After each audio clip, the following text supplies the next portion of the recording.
Are you communicating your ideas well at meetings? In this video, I summarize some of the cool online whiteboard tools that have recently become available. Until now, most of them were handwritten on online whiteboards and shared with others. These days, there are a lot of well-designed templates and communication tools available. I compared those new tools. There are 4 tools that I will be comparing: Miro, Canva, Apple Freeform, FigJam. There are many others, including Microsoft's Whiteboard, Google's Jamboard, and Zoom's Whiteboard, but I won't cover them because they are lame. Don't you feel more creative when you use cool stuff? Let's start with the first one, Miro. When it comes to online whiteboards, Miro is probably the most well-established. It has a wide variety of templates such as Kanban, mind map, and user story map, and its user interface is easy to use and has gained a lot of support. The company was founded in 2011 and changed its name to Miro in 2019. In Japan, I think Miro means Nestlé. Also, strength of Miro is that it is designed for enterprise use. Security is also quite solid. As stated on the official website, communication encryption, SSO support, and various compliance measures are also in place. And it's so solid but not tacky. It is simple, but the stickies are easy to read. Also, it can be integrated with Jira, a project management product that is well known in the engineering community. In this way, Miro meets the needs of working in an organization. It is so well made that it is a safe choice for in-house use. So, if you are thinking of proposing Miro to your colleagues in your company, I recommend Miro. The next candidate is Canva, which was originally a design application. So, whiteboard is not the main feature, but whiteboard function has been enhanced later.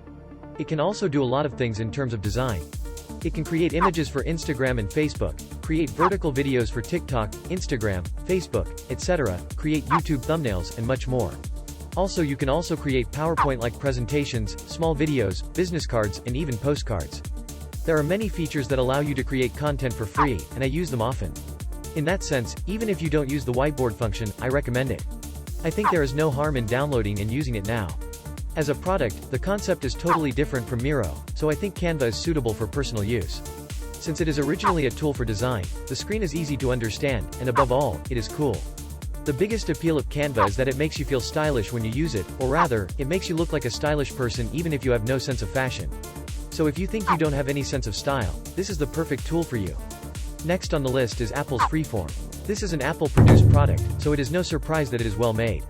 Aside from iPhone, MacBook is also used by many designers and creators, so in that aspect, the quality is different compared to others. Needless to say, unlike third-party apps, it is stable, and since it is genuine, there are no worries about country of manufacture or security. I think there are some stories that we hear quite often. You may use an app because you think it is popular, but it may be manufactured in a country you don't trust very much. Oh, by the way, none of the apps I am introducing were made in those countries, so please don't worry about that. Personally, when I am working on ideas on a whiteboard, I don't want to leak information to others because I have very important ideas.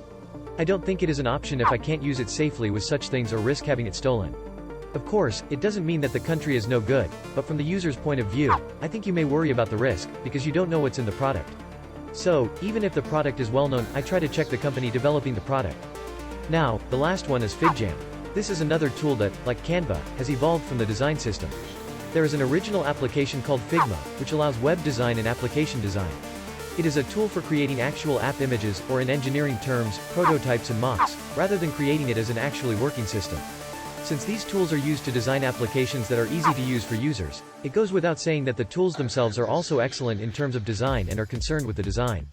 Even though they are the same design system, Canva's is for designing content similar to drawing pictures, while Figma's is for designing the UI of a system that works, so the subtle differences are interesting. By the way, FigJam's collaboration feature is interesting.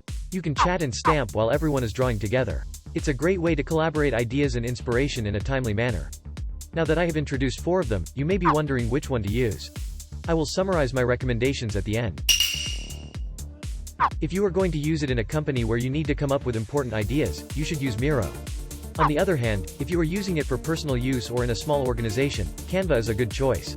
Also, if everyone is a Mac user as an environment, Freeform is a strong choice, and if you are doing web design work, it would be FigJam. You can't go wrong with any of them, but the tool you choose will be the one you use all the time.